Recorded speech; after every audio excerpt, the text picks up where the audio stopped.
Hello friends, मैं हूं Shalini Mohan Pradhan. Welcome to बहुबात। तो आज हम बनाने जा रहे हैं रोस्टेड संजीवनी बूटी पाउडर। अब हम सोचेंगे संजीवनी बूटी कहाँ से लाएंगे। आप लोगों ने किसी ने देखा है संजीवनी बूटी? अगर नहीं देखा है तो मैं बताती हूँ, आपके घर में ही मिलता है। अगर आप देखेंगे अपने किचन में तो आपको अपने किचन में ही मिल जाएगा। कई बार ऐसा होता है कि हम जानते नहीं हैं कि हम जो खा रहे हैं वो हमारे लिए कितना बेनिफिशियल है, उससे हम क्या क्या पा सकते हैं, कितने फ़ायदे पा सकते हैं। हम सोचते हैं सिर्फ कि वो हमारे लिए टेस्ट के लिए बना है, लेकिन ऐसा नहीं होता है। मैं पहले भी कह चुकी हूँ और फिर कह रही हूँ, जो हमारे कल्चर में होता है, जो भी फूड हमारे कल्चर में होता है, वो हमारे वेदर से रिलेटेड होता है, क्लाइमेट से रिलेटेड होता है, वो हमारे फूडिंग हैबिट से रिलेटेड होता है, डाइजेशन से रिलेटेड होता है, सब चीज़ों से रिलेटेड होता है। तो मैं बता दूं कि आज हम बनाने जा रहे हैं कोरिएंडर, रोस्टेड कोरिएंडर पाउडर। अब कोरिएंडर में इतने सारे फ़ायदे हैं कि हम उसे संजीवनी बूटी आराम से कह सकते हैं। अगर हम उसको ध्यान से देखें तो उसमें इतना कुछ है कि आप सोच भी नहीं सकते हैं कि उसके खाने से आपको क्या क्या फ़ायदे हैं। पहले तो खुशखबरी है उन लोगों के लिए जो वेट रिड्यूस नहीं कर पा रहे। वजन घटाने के लिए कोरिएंडर सीड बहुत अच्छा होता है, लीफ भी अच्छा होता है, लेकिन अभी हम सीड की बात कर रहे हैं। अगर हम 1 tablespoon coriander seed 100 ml water में बॉईल करते हैं और उसको 50 ml कर लेते हैं, इट मीन्स हाफ कर लेते हैं, और उसका सुबह और शाम सेवन करते हैं, उसको कंज्यूम करते हैं, ड्रिंक करते हैं, तो बहुत इजीली वेट रिड्यूस होता है। होता ये है कि वो इतना ठंडा होता है, पेट को ठंडा करता है। कई बार जो फैट होता है वो आपके खाने से नहीं होता है। कई लोगों को प्रॉब्लम होती है कि हम हवा भी खाते हैं तो मोटे हो जाते हैं। वजह ये होती है कि बॉडी की बादी जो होती है वो आपको मोटा कर देती है, म्यूकस जनरेट होता है और आप मोटे हो जाते हैं। वही म्यूकस फैट में कन्वर्ट होता है और वो चर्बी बन जाती है, जबकि आपने कोई फैटी चीज़ें कंज्यूम नहीं की है। कोरिएंडर का काम ये भी होता है कि वो म्यूकस को बैलेंस करके रखे। जो आपके बॉडी में कफ होता है, हमारे बॉडी में म्यूकस बहुत होता है, उसको एक ग्रीस पार्ट के रूप में हम लेते हैं। अगर वो नहीं होगा, जो हमारी स्लाइवा है या जो कुछ भी हो, वो म्यूकस ही है। लेकिन जब वो इम्बैलेंस होती है, वाटर कंटेंट उसमें ज़्यादा हो जाती है और उसमें लसलसापन, आप अगर कहें स्टिकीनेस ज़्यादा बढ़ जाती है, तो उसको हम कफ कहते हैं। फिर अगर वो कफ बढ़ जाता है तो हमें प्रॉब्लम बढ़ जाती है, हमें कोल्ड हो जाता है, खांसी होती है, अस्थमा होता है, बहुत तरह की बीमारियां हो जाती है। कई बार लूज मोशन भी हो जाता है ठंड लगने की वजह से। धनिया का काम ये है कि अगर रेगुलर बेसिस पे आप धनिया सीड, कोरिएंडर सीड कंज्यूम करते हैं तो आपके बॉडी के वाटर को वो बैलेंस कर देगा, पानी को एक सही लेवल पे रखेगा जितना आपके बॉडी को ज़रूरत होती है। आप पानी तो पिएंगे ही, लेकिन जो आप पानी पीते हैं और जो आपका बॉडी वेदर से खींचता है, जो आपके पोर्स होते हैं, सेल्स होते हैं, जो वेदर से खींचता है, उसे हम कहते हैं वाटर रिटेंशन। धनिया जो होता है कच्चा या सीड, आपको वाटर रिटेंशन से बचाता है। अब मैं बताती हूँ इसमें और क्या क्या फ़ायदे हैं। इसमें होता है कॉपर। कॉपर एक ऐसी चीज़ है जिनको प्रॉब्लम है, जो अक्सर आयरन सप्लीमेंट लेते हैं, उनके लिए बहुत अच्छी चीज़ है कॉपर। आपके बॉडी में जो कुछ भी आप खाते हैं, जो कुछ भी आप समझ के रखिए, चना भूंजा, कुछ भी आप खाते हैं, उसमें से जितना भी हीमोग्लोबिन होता है उसको वो कन्वर्ट कर पाता है। हीमोग्लोबिन कन्वर्टर का काम कॉपर ही करता है। इसमें आयरन भी होता है। आयरन आपके ब्लड सेल्स को, आरबीसी को बिल्ड करने में हेल्प करता है। तो इसमें आयरन होने की वजह से आपका आरबीसी भी मजबूत रहता है, हीमोग्लोबिन भी मजबूत रहता है। ये एंटीऑक्सीडेंट भी होता है।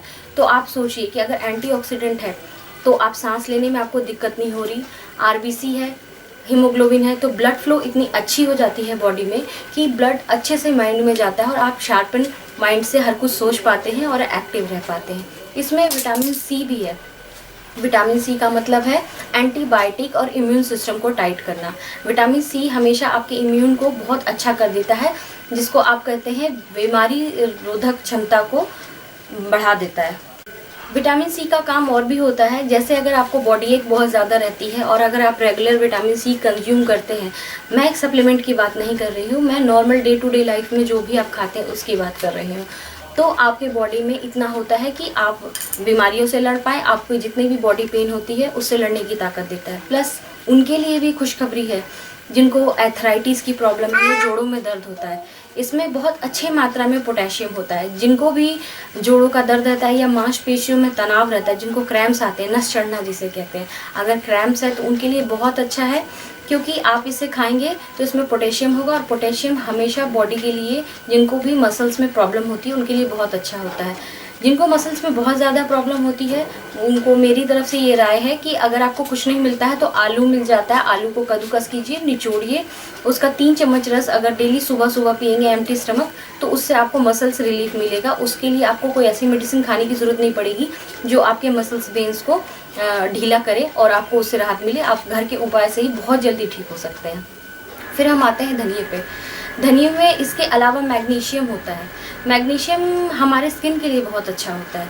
तो आप देखें, आपने धनिया खाया और आपकी स्किन भी अच्छी हो गई। धनिया का पत्ता जो होता है, अगर आपको कोई तिल है जिसको आप चाहते नहीं है कि आपके फेस पर रहे, या कोई ऐसा दाग जो हट नहीं रहा है, या फिर जिसको स्ट्रेच मार्क्स कहते हैं, जब बच्चा पैदा होने के बाद जो आपके पेट पे रह जाता है, या जो स्लिम हो जाते हैं उनके बॉडी पे, हाथ पे, ब्रेस्ट साइड में, पीठ के पीछे, पेट पे, हर जगह दिखता है, थाइस पे दिखता है, वहाँ पर आप ये कर सकते हैं। धनिया पत्ता, धनिया का सीड नहीं, धनिया पत्ता पीस करके आप अगर उस पर लेप लगाएंगे तो 10-15 दिन होते होते वो काफ़ी लाइट हो जाता है। महंगी से महंगी क्रीम वो नहीं कर पाती है जो एक नेचुरल मेडिसिन करता है, पर ये थोड़ा मेसी होता है, लेकिन अगर आप पेशेंस रखें तो आपको बहुत अच्छा रिलीफ मिल जाता है। इससे हम और भी बेनिफिट पा सकते हैं, खास करके वो लोग जिनको सिगरेट पीने से प्रॉब्लम होती है। इसका मतलब ये नहीं है कि आप स्मोक करते जाएंगे और धनिया कंज्यूम करते जाएंगे। आप ये किसी भी हालत में गलत ही है, स्मोक नहीं करना चाहिए। लेकिन जिनको प्रॉब्लम हो चुकी है, अगर वो धनिया का कंजम्पशन बढ़ाते हैं, मैंने अभी बताया 1 टेबलस्पून धनिया सीड लें आप, कोरिएंडर सीड 100 ml वाटर में बॉईल करें, हाफ़ कर दें, उसको इन्फ्यूज़ करके 50 ml कर दें, और ऐसा दिन में 2 बार बनाकर अगर पीते हैं तो उनको बहुत फ़ायदा होता है। जो खासकर स्मोक करते हैं और बहुत ज़्यादा खांसते हैं उनके लिए ये बहुत अच्छा उपाय होता है। तो अभी हम बना रहे हैं वही कोरिएंडर सीड भूनकर और रोस्ट करके उसका पाउडर बना रहे हैं। तो आइए देखते हैं ये कैसे कर रहे हैं। हमने 100 ग्राम कोरिएंडर सीड लिया है, ये 100 ग्राम है। ग्राइंडर, एक कढ़ाई भूनने के लिए, और एक कलछी। तो हम इसको इसमें डाल देंगे। हीट ऑन कर दिया है। ये जलता नहीं है जल्दी, तो इसको थोड़ा सा इनिशियली तेज़ फ्लेम पे रखेंगे, क्योंकि ये जल्दी से जलता नहीं। तो इसको वैसा डर नहीं होता है कि इसको स्लो में भूनें। इसको हम तेज़ फ्लेम पे भून रहे हैं क्योंकि ये जल्दी से जलता नहीं है, और इसमें ऐसा डर नहीं होता है कि इसका टेस्ट ख़राब हो जाएगा। इसलिए इसको तेज़ फ्लेम पे जल्दी हम भूनते हैं, और ये बहुत ही इमीडिएटली ही विदिन 5 मिनट्स ये अपना ऑयल रिलीज़ कर देता है। तो इसमें ज़्यादा उसको इसके लिए प्रोसेस या वेट करने की ज़रूरत नहीं पड़ती है। अब इसमें से अच्छी तरह ऑयल रिलीज़ हो गया है और ये फ्राई हो गया है। तो अब इसको निकाल लेंगे और थोड़ा ठंडा कर लेंगे, तब ग्राइंड करेंगे। तो हम हीट ऑफ कर देते हैं। अब इसे ठंडा करने के लिए निकाल लेते हैं।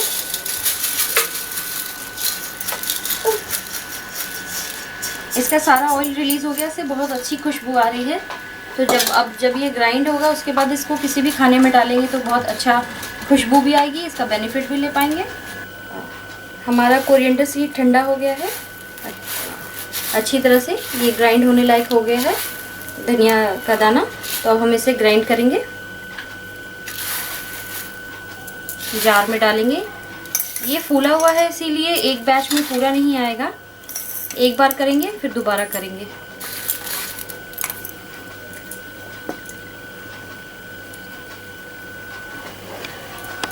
हमने ये धनिया पीस लिया है, और ये काफ़ी थोड़ा सा दरदरा रहता है, पूरा वो नहीं होता, वो फाइन पाउडर नहीं बनता, थोड़ा सा फाइबरस रह जाता है, और इसी फाइबर के कारण आपका कॉन्स्टिपेशन भी कम होता है।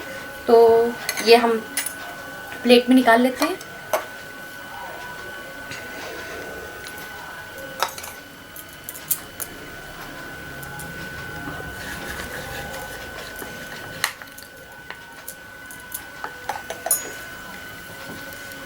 इसमें से काफ़ी अच्छी खुशबू आ रही है, तो जाहिर सी बात है जब आप खाने में डालेंगे तो बहुत अच्छा टेस्ट आएगा। तो फ्रेंड्स, आज हमने सीखा कि हम संजीवनी बूटी आप दूसरे शब्दों में कह सकते हैं धनिया, उसको भूनकर पाउडर कैसे बनाते हैं और इसका बेनिफिट कैसे उठा सकते हैं और डे टू डे लाइफ में कैसे खा सकते हैं। हम बहुत लकी हैं कि इंडिया में इसका प्रचलन है और हमारे टेस्ट बर्ड के लिए ये कॉमन है, तो हम इसका यूज़ ज़्यादा से ज़्यादा करके ज़्यादा से ज़्यादा बेनिफिट उठा सकते हैं।